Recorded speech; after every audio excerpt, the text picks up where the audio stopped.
Well, Chicago Hill, all the way from the west side of Chicago, the Austin community. I'm Shawn Ford, and I'm excited today about our discussion. It's such a serious topic. It's so serious. Well, where are you from? I'm from a world where things are great, but got issues. Where are you from? Yeah, I said I'm Shawn Ford, and I'm from the west side of Chicago, the Austin community, and I'm excited about the discussion. Okay, well, I'm from the North Shore, North Side, Evanston. And good morning, Mark Peysakhovich here from the western side of Representative Ford here in Oak Park. Yeah, it's amazing that the differences a community can make. And I was sitting this weekend with Mark on his porch, and then I was telling Mark how right in the Austin community that, because Mark lives like straight about a mile west of me. And I was saying, what's amazing, he said, you like your community where you live? I say, I really do. I said, but one of the things that I don't like is, one, sometimes they do heroin sales right on my block. Oh my gosh. And sometimes I hear gunshots on my block and in the neighborhood. And Mark said, welcome to the hood. Yeah. That's not what you said.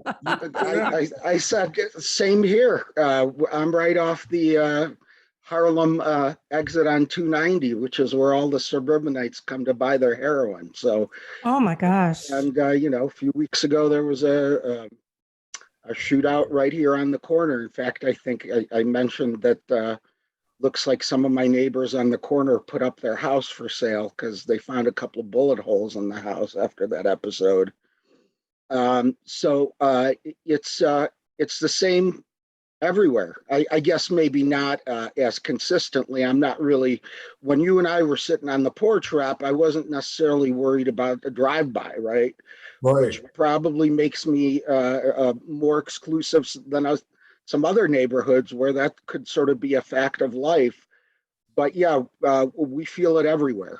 We feel it everywhere. And it's that situation where we talk about drugs, and drugs seem to be the overwhelming problem that's in all communities that deals with violence. So, the police have a serious issue as relates to drugs. That's one problem that they have, that I believe that the federal government should really help local law enforcement as relates to getting rid of the drugs that's spilling over in our communities. That is really horrifying. I know it's an issue up here. I think heroin is huge and Wilmette, and you would think, why are they strung out on heroin? It seemed like life is perfect in Wilmette, but it's really sad. It's really, really sad. People need help out there. They need some help. Yeah, it's happening to everyone, regardless to your social status or race, color. This is a problem that everyone's facing, and it's another issue that communities have to deal with, and police. Moving forward, our discussions have been about law enforcement and making sure that we do everything that we can to build this level of trust between community and police. This problem between Black people and the police have dated back years. I mean, just so many years of the battle between Black people and the police.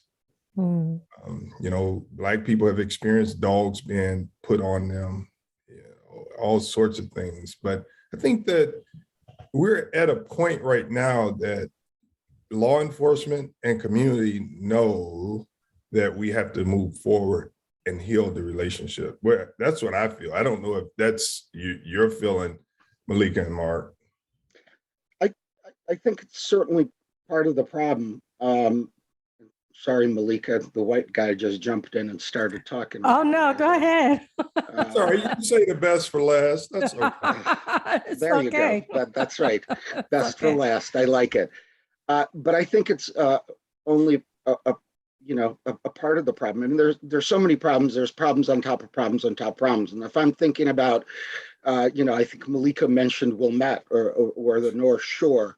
So let's say you take an individual from Wilmette, and the race doesn't even have to be necessarily different, although it's likely to be just based on the demographics of the communities. But let's say we take a young 25-year-old male from the Austin neighborhood, and let's say we take a 25-year-old male from the Wilmette neighborhood. If both have the same heroin problem, I would love to know, and maybe that's somewhere, is what are the chances that the guy from Wilmette will end up in jail and the guy from the West Side is going to end up in rehab? I think the chances are relatively low. And to me, that's part of the problem is yes, there is a mistrust between the police and the Black community, but I think that just in terms of mistrust, the Black community's mistrust is much deeper and starts much earlier than even necessarily the point of what are the police going to do? Because in some communities, the police are only as good as the rest of the governance structure, the rest of the services, et cetera. So maybe in some communities, they have the option to take you to a judge who's going to put you in rehab. In Chicago, most people can't get into rehab, even if they're, literally dying to do so. So to me, a lot of the question isn't even right where the interaction with the addicted individual takes place. And I don't even know if that's the right way of describing somebody like that in the most sort of neutral way possible. But if there's if there are those two individuals, my bet, and I'd be very comfortable making that bet, unfortunately, is that the guy from Austin's going to go to Cook County Jail to sober up, and the guy from Wilmette is going to go to a rehab facility in Arizona where they're going to lay out by the pool as part of their therapy. So there you go.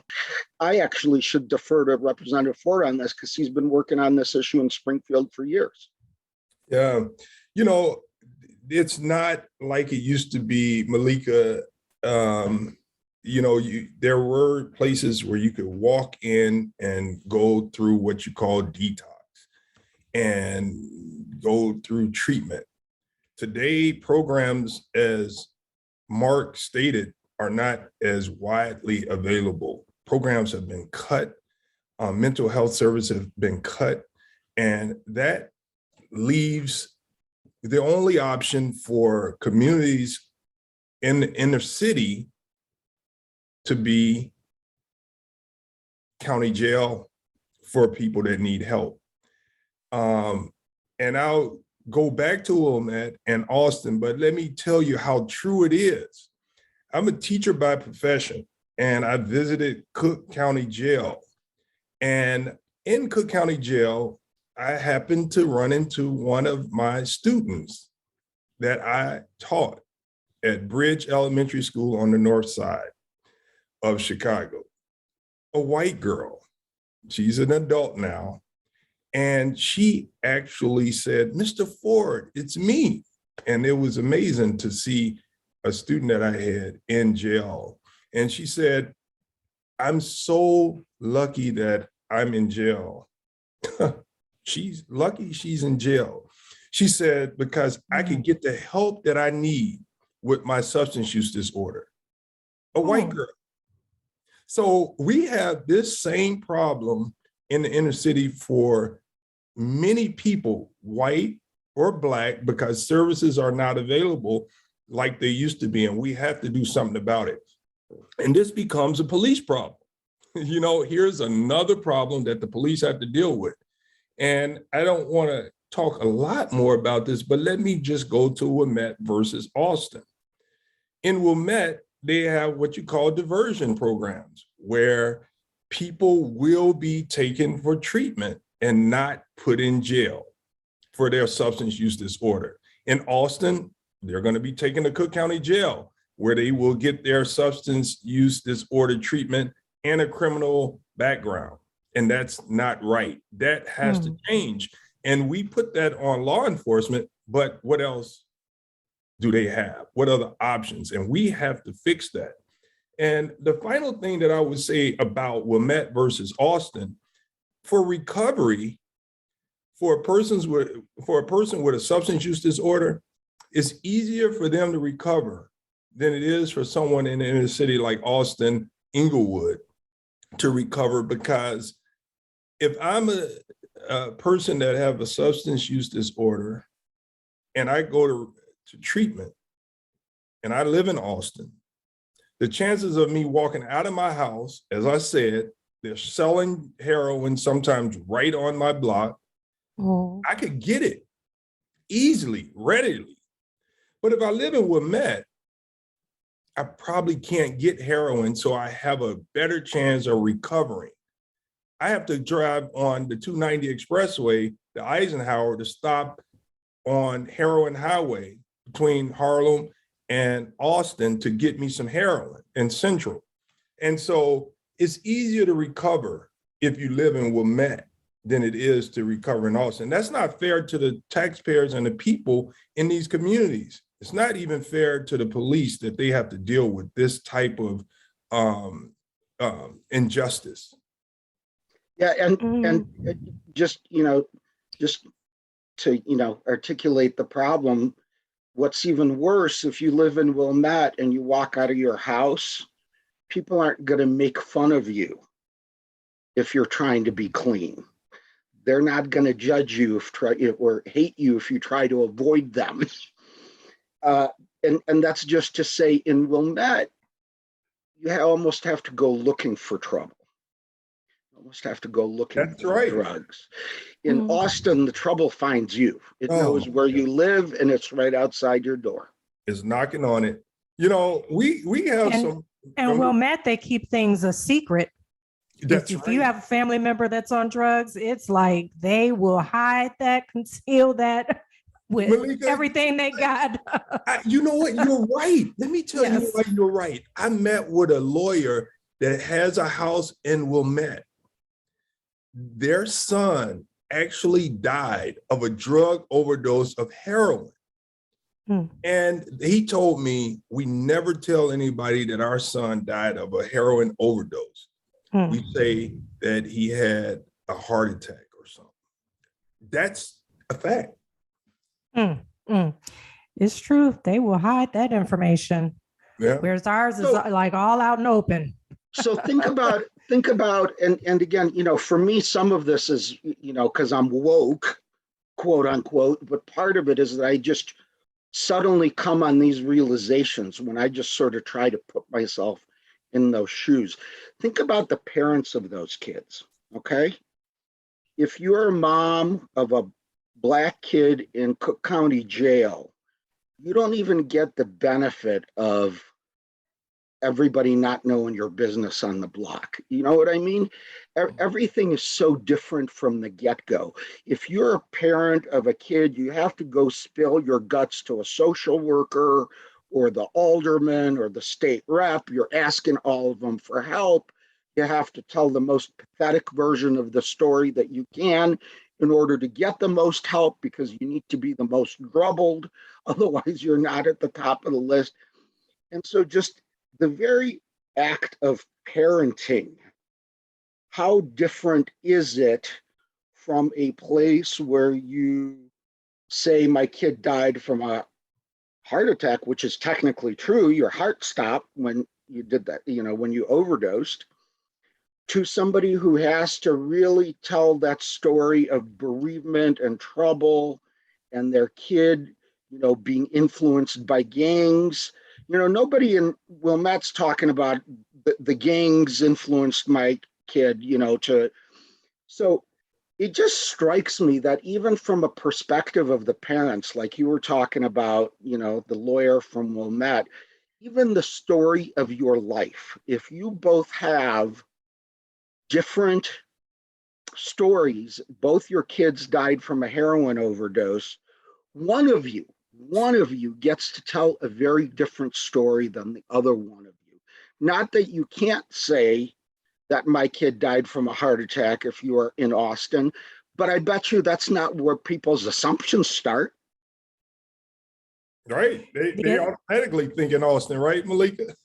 The assumption is the parents were horrible. You had a horrible family life. That's for Black people. But for Wilmette, you'll never know because they're not going to allow their family secrets out there. Yeah, it was issues in your family. And once people know that your child died of a heroin overdose, yes, people automatically start looking into the family, like what was going on in there, that he didn't get the help, what made him start doing the heroin. But with us is, all sorts of judgment. Well, man, even generally, and I'm sure it happens, but I think the notion of, well, where were the parents? Right. Is much less likely to get articulated in Wilmette than it is to get articulated in Austin. And one thing just saying. Yeah, and I wealth has a way of camouflaging situations. So you could be going through a lot of stuff, but because of your wealth, you could camouflage it and you don't see the struggles. But people with money, they struggle, they use drugs. Look at some of our people like the Kennedys. They have lots of money, wealth, and fame and everything, and they have people that have died of drug overdose in their family. But you remember back a few years ago where the parallel was put where you have Black kids that get in trouble, do drugs, steal, whatever, and it's because they got bad parents. Then you had this white kid, they gave a name for why he got in trouble, and he had too much. He was, did you guys remember he had a disease called something, privilege or something? You guys got to look that up. I think that people have seen it. I'll share with you guys later, but they made excuse why he did the crime, and he got off in court because the judge said this kid should be given a chance because he actually is a good kid. He just has something, a fluenza or something. I can't remember. but can we talk about the biggest struggle that I believe and that we talked about is facing us today, and that is the violence and the relationship between the police. We have a clip that we'd like to play and discuss. Let's hear it. It's getting out of hand. That's what people who live downtown say about these crowds gathering on the weekends. The Chicago Police Department says hundreds are hanging out for hours. CBS 2's Jermont Terry is live in the loop with what's being done to get it under control. Jermont. Erica, it's summer, and despite being in the middle of this pandemic, people are still gathering here in downtown. But the large crowds that are gathering are doing two things: making police very busy and leaving the neighbors that call downtown home a little uneasy. A dog walk for Chris Ocasio is better done before the sun sets, especially on the weekends. We don't feel that safe going out at night. He lives in the Loop off State near Madison, where for the second weekend, take a look at what's been outside his front door. Large groups, mostly teens, hanging out for hours. But Chicago police say they're doing more than just congregating. People that are up to no good, this summer at least. CPD says they received numerous calls Saturday about the crowd of 300 making its way around the Loop from State Street to Michigan Ave, moving in masses. Now, CPD said that they had the tactical team follow those large crowds of 300 because they are fully aware of what can happen when the crowds go unmonitored. As for this past weekend, they did not make a single arrest despite that crowd of 300 gathering here along State and Michigan Avenues. Reporting live in the Loop, Jermont Terry, CBS 2. So I'm just going to say right off the back, one, that was a very respectful video. Not one time did I hear them say Black teens. They clearly, and for the viewers, the listeners, those were crowds of Black teens. But the reporter And the person that they interviewed spoke of them as just people. But I mean, what are the police to do in circumstances like that? And would it be seen any different if it was white kids, right? Would that same story have been on the news even? I mean, if you had, 300 kids from, Meleika's side of the world come down town, the story probably be a school field trip. I don't know. And again, I don't always want to be the stick in the mud, but it just strikes me, because one thing that I found is that the thing that Black people or people of color often object to happens much earlier in the process than what the white people are reacting to. Like, we were talking about something this weekend, Representative Ford, uh, white people are saying, well, this guy struggled with the police, so it was okay that he was shot. Whereas Black people are saying, well, if he was white, he would have never been pulled over and in that same situation to begin with. So just my whole perception has really shifted in some ways, as to what you all are even looking at. Because I don't think sometimes white people and Black people are looking and reacting to the same point in the story, much less its total content. I don't know if that makes any sense, but it's actually one of the things that I've recently noticed is we could talk about the same incident. Not only might we see it differently based on our points are different, but we might even be talking about different parts of it, because by the time you're wrestling with somebody on the ground, a lot of choices have been made by that policeman, including the first one to follow the car because the license plate didn't match up or something. So, I just continue to learn about this. And the more I learn, unfortunately, the more complicated the situation is and the fewer answers I have. Hmm. Yeah, something about when we gather in large numbers just makes people nervous. I don't know what that is. I mean, did they determine that? I don't know. Did I miss it in the video? Did they determine that all these kids coming together are really like wreaking havoc? Like what? Right, Meleika, and you're absolutely right. When you see a large group of Black people, we've seen things escalate, and the police come in. So goes back to what Mark was saying. What about if there was a group of white people? Would the police treat them differently? And so every action has a reaction. So the question is, are the police trained to work with large crowds of people that look different than them? And so that was an issue. Just because they were Black and they were downtown, we saw the video, we didn't see them smashing and grabbing, we saw a crowd. But because they were Black, the thought was automatically, we better watch them because they're getting ready to do something. So one, that's something that I think law enforcement needs training on, so that they're able to work with large crowds like that and talk to the people and see where they're at. I mean, you're not there to just start arresting them. What if you just start having conversations with them to see what they're thinking? That's what they would have done if it was a group of white kids. They would have pulled a couple of them up. So what's going on? What's you guys, what's going on? And the kids would have explained, and they've been like, okay, and maybe keep an eye on it, or, but with us, it's like automatic guilty, whatever it is, guilty. So that's police. And we want to see how we can heal that relationship between Black people and the community. Because believe it or not, you probably have neighbors call the police and say, hey, it's a bunch of people out here. And now the police have to come because neighbors, taxpayers call because they don't feel comfortable with all the Black people.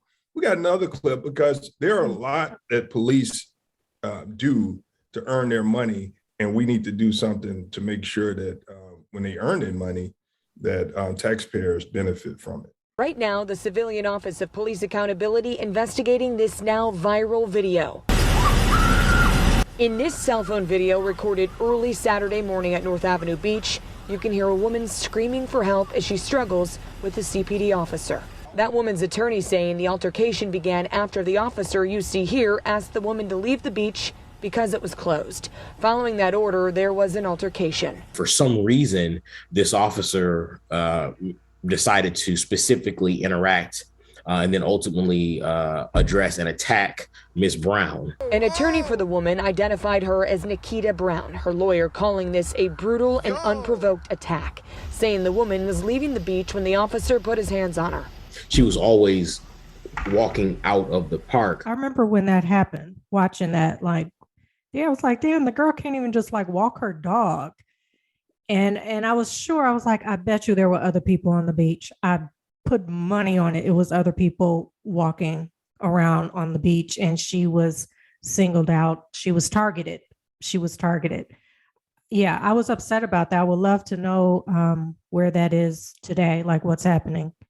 And that's part of the problem is you know, what did happen? Because there are a couple of things that I just have to say about that particular video. The first one is sort of lighthearted, and I haven't noticed anybody else. The dog.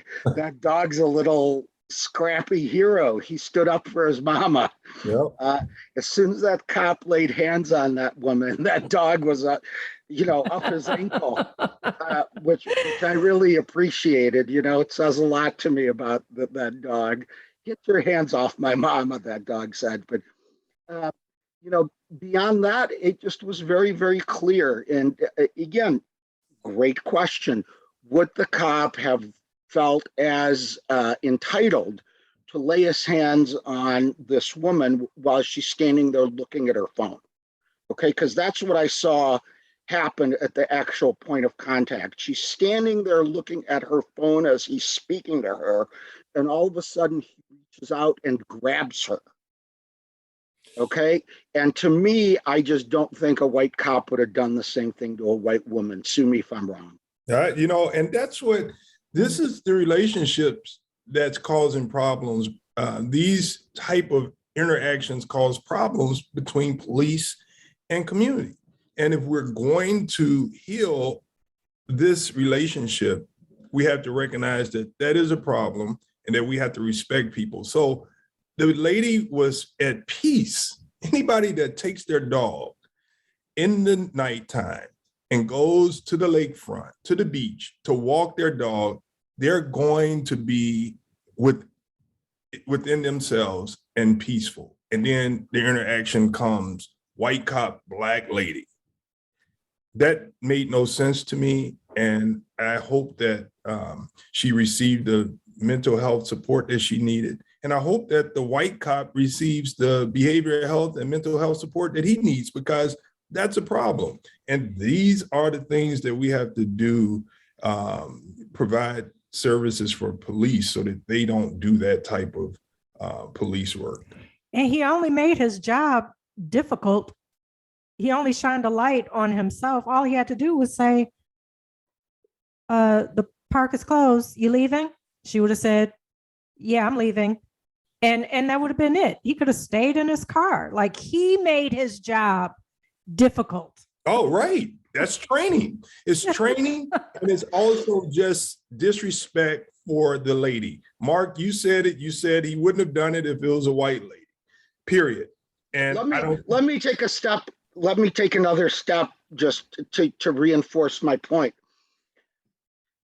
Can you imagine if it was a black cop and it was a white lady? Oh my God. And number one, I don't think it would have happened.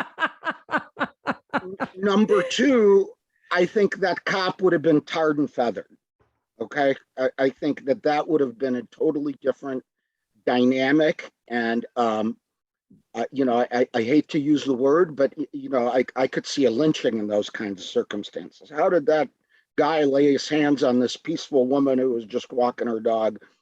So to me, again, once you sort of start seeing the inequity and the difference, it becomes more and more glaring. But, I would be very comfortable betting money to say that if it was a black cop and a white woman, that story would not have gone down that way. Yeah. Black cop probably wouldn't have laid hands on her. He knows better than to do that. He knows better. Yeah. These, Meleika, I think these are simple, teachable moments that police, whether they're white or black, should learn from so that we can move our relationships better. We're talking about these as examples, teachable moments that we have to learn from in the community. And so I would say there are more examples like this clip. Everybody take cover. The Special Violent Fugitive Task Force from Chicago Police, the Sheriff's Department, and the U.S. Marshal Service was already on high alert for the suspect in the SUV. This man, 34-year-old Clevante White, then wanted on more than a dozen counts of aggravated sexual assault with a firearm and cutting off his electronic monitor bracelet. Drop the gun! Authorities say he was armed with this pistol when they approached the car. Drop the gun! When one shot was fired, seemingly by the suspect, came a series of police shots. Shots fired at shots fired. 109 Some officers having to reload as the suspect in the back seat behind darkened windows continued to be a threat. Officers had shields for the close proximity gunfight. The chaotic scene, recorded on numerous body cameras, showed how dangerous this kind of situation can be for police. Watch a crossfire! Move to the side! After the guns fell silent, White was critically wounded with multiple gunshots and later died from a primary shot to the head, according to paperwork also released today by COPA. Now, I don't want to go to a scene like that. I'm not running to the gunfire.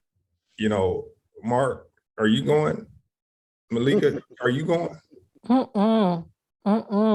This, and people call the police every day for situations like that. And this is why I say we have to have a relationship with police and community. We need them. They need us taxpayers. That was a dangerous situation that they put themselves in, but they went.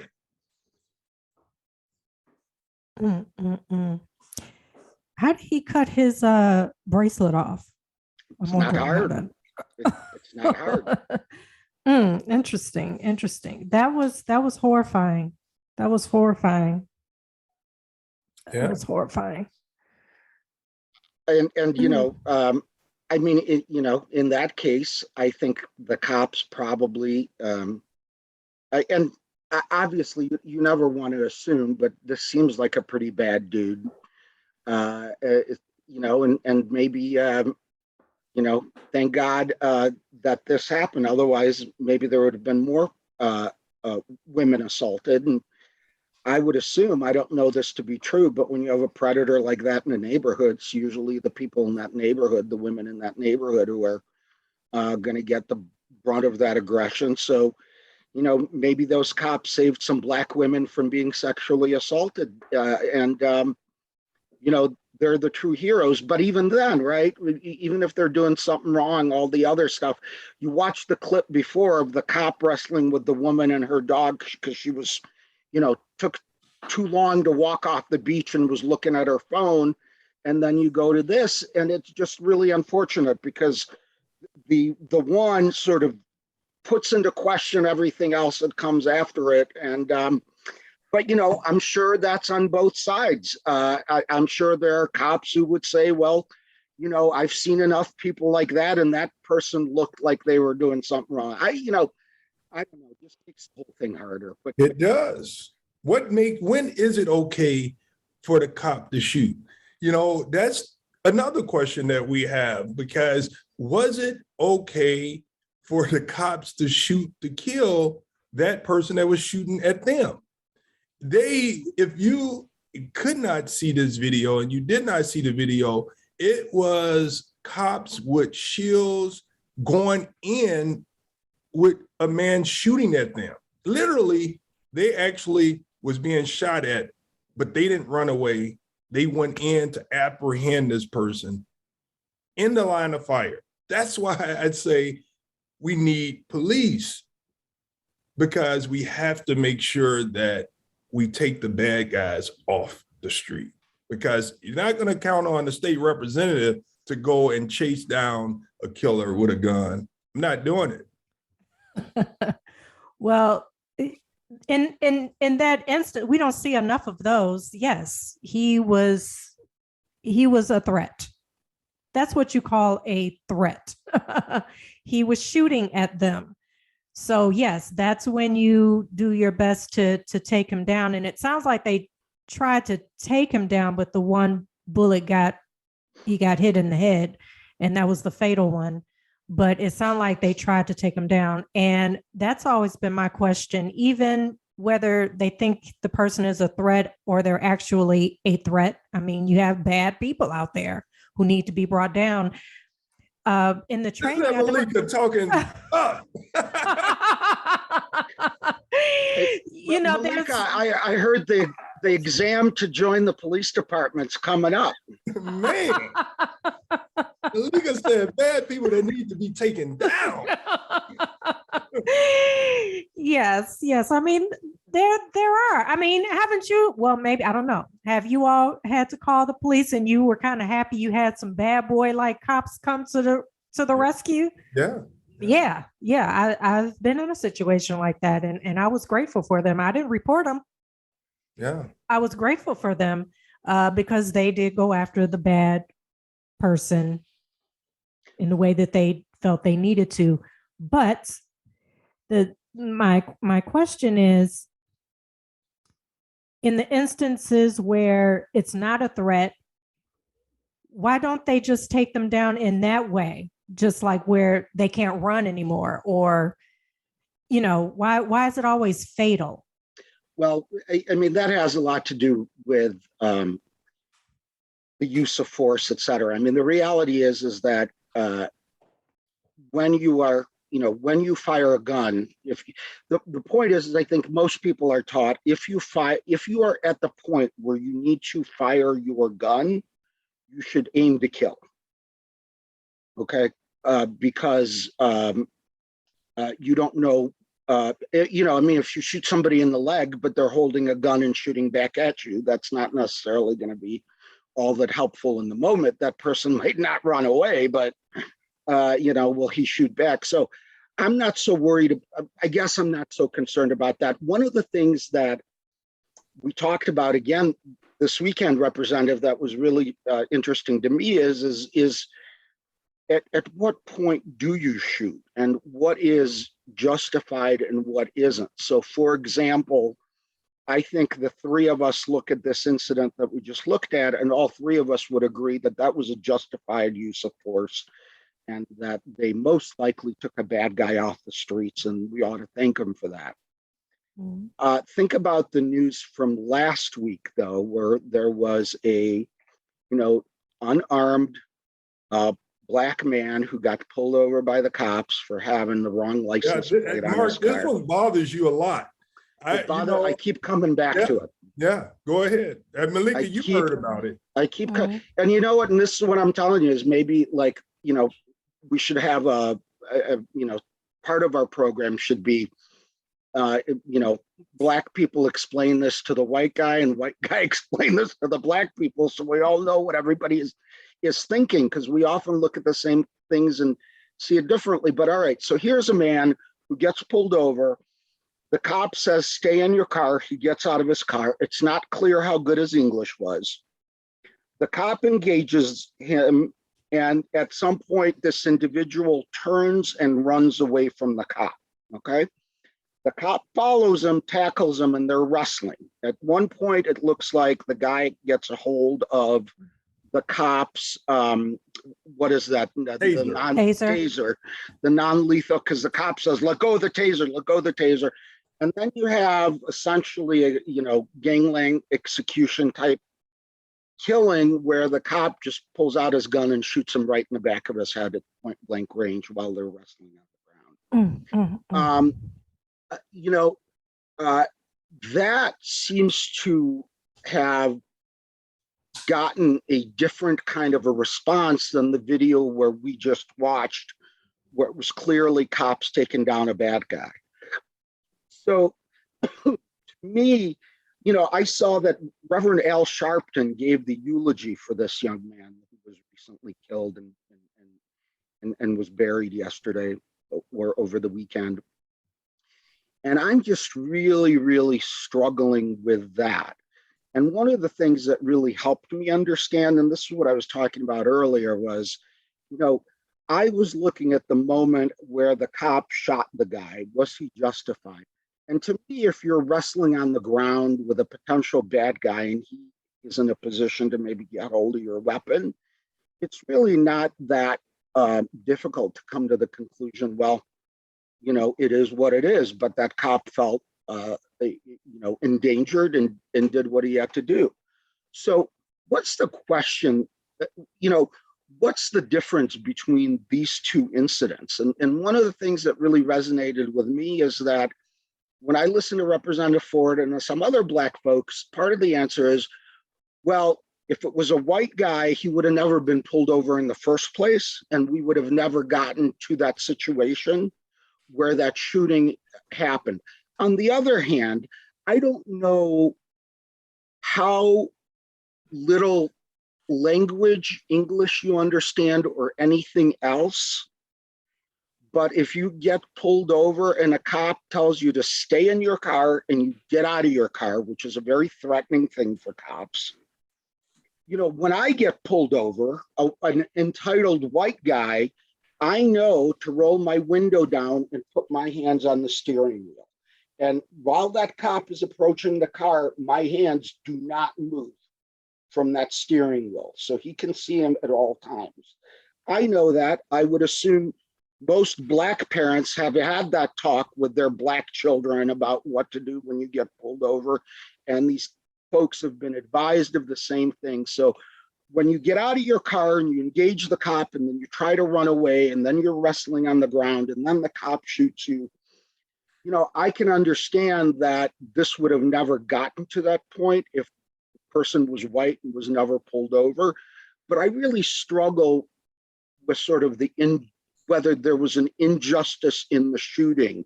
And this has gotten, as Representative Ford mentioned, this has gotten my attention where I'm sort of keep marinating on it and I can't get past it. I keep mentioning it to people.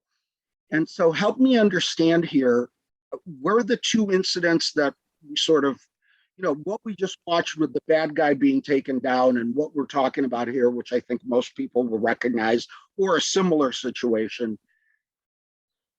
Help me understand this. Help me understand if there is sort of an element of racism here at play with this young man being shot in the head. Well, you know, when you look at it, we talk about doing everything that we can to diminish and limit the interactions between law enforcement. And this goes back to training. It goes back to training, one, how to deal with people with different cultures, how to not fear a person because of the color of their skin, and how to learn how to fight. The police have to know how to fight. They cannot rely on deadly force to win the battle. And what we have in this case, you had a police officer that got his taser taken from him because he got taken over by the person that was only pulled over for a non-threatening violation. Why was he pulled over in the first place? Fine, it's the law. He had to pull him over, but it should stop there. He should say, you're gonna get a ticket, you know, just make sure that he let him know, by the way, you're gonna get a warning, your license plate or whatever is expired, have a good day. But is he doing his job? I don't know. But interaction with the police is one of the things that we have to do. And police probably should not be pulling you over for a sticker violation with a gun. That should just be something that's like a citation or something. But it all deals with bringing the police to the table and figuring out the best way to handle this. But no, it wouldn't have happened to a white man because we haven't seen it happen to a white man. And I know Meleika is going to get right back on this, but I know that situation, that shooting where that man was killed in the city of Chicago by the police, I have to say they did not go there to kill him. And that's another situation where I think they really went there to apprehend and get this person. And because many people say, and we talked about it on this show before, that sometimes cops wake up to kill. They didn't wake up to kill him that day. They went out there to do police work. And most do that every day, do it honorably, and we're grateful for them, especially when we need them. Mm-hmm. Those are two very different situations. One, you have the person literally had a gun on and was shooting at them. This young man didn't have a weapon on him, and this police officer couldn't really, I guess maybe that goes back to training. He really couldn't get him down the way that he needed to, and he resorted to death, not even just a warning shot. I mean, is there such a thing as warning shots in their training? I don't know. Meleika, answers the question. They are not trained to give warning shots. They're trained to kill. And that's a part of the training, because you asked that question earlier. Police are trained to kill, not give warning shots, right? So he's wrestling with this young man, and clearly on the video, he gets the upper hand. He's on top of him. So to me, it goes back to training at that point, because I've seen white officers wrestle a white man down and women down, and they walk out alive or they end up in handcuffs or whatever the case. So in this instance, that police officer was afraid because this young man was almost beating his ass. Yeah. And he got scared and chose death. He chose death. But there are other choices, because I have seen many videos of white officers wrestling with white people, and those white people are alive. I often say to people, until the police see Black people the way they see white people, we're going to have a problem. We just should see people as human. But, and if we do that, then I think that we're going to have a better relationship. But there's another clip, because police work continues all the time. But wait, should they change the training? Should it be absolutely kill, shoot? They should help officers, and there should be more equipment, more resources for them to not have to always use deadly force. They should learn how to fight. We should talk to the police. We should bring them to the table and ask them what tools do they need so that they could be safe, so the community could be safer, and what type of training do they feel they need. I would say they should be required to take martial arts. There's a lot that we could say, but we don't want to be the ones that's going to dictate without their input. I think the training is already in place, because we've seen it when they deal with white people. That's not the training that they get. That's their personal beliefs.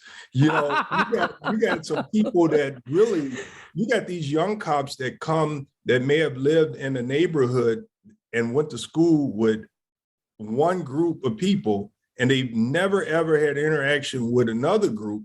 And the only interactions that they've had or that they have now is the position of power.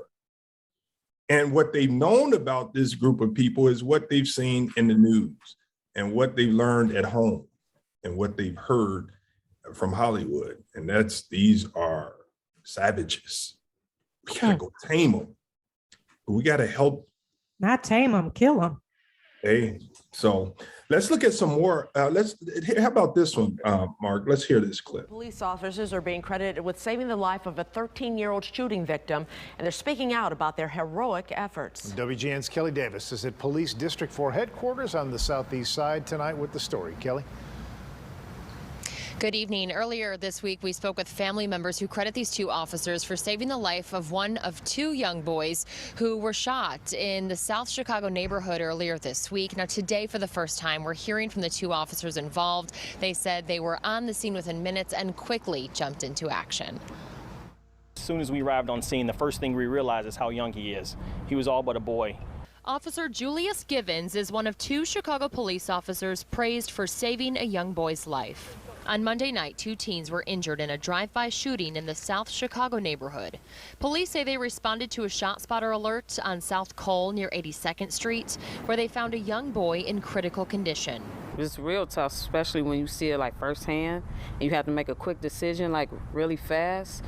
This is new video from the scene someone streamed on social media. Officers doing what they can. That's Officer Rhonda Ward carrying 13-year-old Swayze Rankin to her squad car.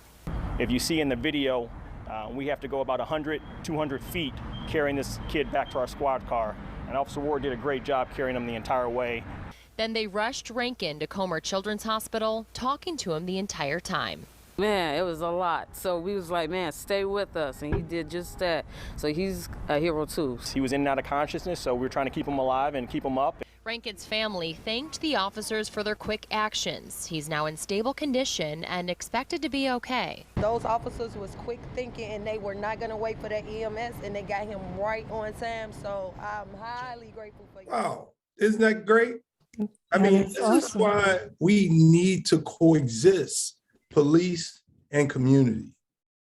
There are some great I am grateful for the police. Just from personal experiences, they they are angels. There are angels on the police force. Absolutely. And so there we have it. We have an example of heroic police officers taking care of a Black kid. Two Black kids saved their lives. And so another example of why we have to coexist. And thank you, Chicago Police, for that. Because we're always going to get you when it's time to get you when you do wrong. But here's an example of why we need police. And we got a final clip, Meleika, you shared with us about what Chicago police are faced with this summer already. This is what we've seen. Yeah, well, this was the warmest weekend so far this year. And by our count, there were at least 41 people shot, 7 of those fatally between 6 p.m. Friday evening and 11:59 Sunday night. Now, the victims' ages range from 16 to 65, though there are still a few unknown ages among those shot. The lead shooting happening just before 11 p.m. last night in Edgewater, where a fight ensued between 3 people on the sidewalk. So, Meleika, what caught your attention? Just that the violence continues. It continues and it continues. And I really wish it wouldn't. Well, this is what the summer hasn't started. Police got their work cut out for them. Community has its work cut out for them. And the only way we're going to deal with the violence is to have a relationship together, to work together, respect one another, because we have to coexist, because law enforcement is needed, taxpayers are needed, and I'm committed to making sure that I'm a part of the solution. And, you know, we don't want people locked up. We want people to feel safe, and we want people to know that there is a deterrent out there called law enforcement, and hopefully we don't ever have to interact with them. Just the presence of police should be a deterrent to prevent crime. Yes, it should be. And we know that the summer is approaching, and it's like I look forward to the summer, but also dread the summer because I know what comes with the summer. And I'm grateful for the police, the good police that are out there, the angels. I call those angels. I've had experiences with the angels, and they are heaven sent, God sent. And then you have those who I believe are just evil, and some just need more training. Yeah. So it's three groups. It's three types of police officers. Yeah, this show right here, I know Mark's going to say something, but this show right here, we invite law enforcement to call us, to email us, to say, you want to be a part of this discussion. Help us heal the relationship. If you want to be a part of the solution, help us. We know that 98% of law enforcement is good, maybe more. But we know that there's some bad, just like 98% of the people in the street are good. There's a 2% bad, but we could work together to heal the communities. So, Mark, what do you say? I'll just close it out on this. Can anything be done? What are the solutions? I would love to hear from folks who want to come on here and talk to us about potential solutions. It's not a simple problem, as we've just demonstrated. Sometimes I feel like we talk in circles because that's all we have. And I would just love to, even aside from this show, just so I can sleep at night, somebody, I'm begging you, help me come forward with some logical, legitimate, doable solutions. Because it's one thing to say, well, there's some good guys and there's some bad guys. And frankly, that's the same with the human race. There's some good guys and there's some bad guys. And mostly everybody's just in the middle, trying to keep their head above water, to do the right thing and not get in trouble. And so what can we do to heal some of these gaping wounds? Because they're just being made bigger. I don't see any wounds closing up and forming any kind of a scab. So at the sake of sounding unattractive, I invite all those who have ideas of how to get us to the scab stage, please come on and talk to us. Get us to the scab stage. I like that. Yes, because we've been having this conversation for years, have we not? Well, maybe not the three of us, but the conversation has been going around for years and years, and it doesn't seem to be getting better. It seems to be getting worse. So yeah, it needs to be a conversation. They need to let us know what's going on in their world, but police officers aren't always that open to really talk about what's really going on in their world, in their reality, what's going on inside of them, what's going on inside the department.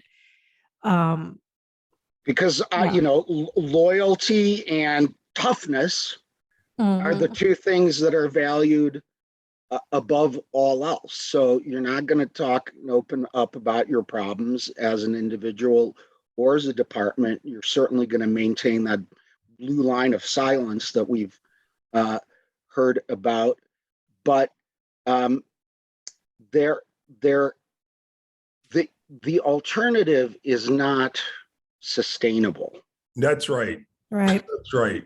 And you know what? If you haven't seen Training Day, I talked to some cops about it. They say Training Day is a perfect example of some police situations. I don't have to talk about it. People have seen it. And I got to go back to Meleika's comment. This has gone on for a very long time. On a previous episode, we played the 60 Minutes clip from 1968, the very first 60 Minutes clip. And it talked about back then the same problems that we're having today. And who was that top cop then, Mark? What was his name? The top prosecutor? I believe it was Ramsey Clark, right? That's right. The U.S. Attorney General at that time. And you know what? If it sort of changed the suit on him, that might as well have been 40 years later. Yep. Or 50 or 60 years later. So now that we're at this point, where do we go from here? Where do we go from here? This has been another episode of Chicago Hill. I'm Shawn Ford, straight from the west side of Chicago. Got Meleika from the North Shore, Evanston, and Mark from the Oak Park community. We'll see you next time, and hopefully you continue to listen.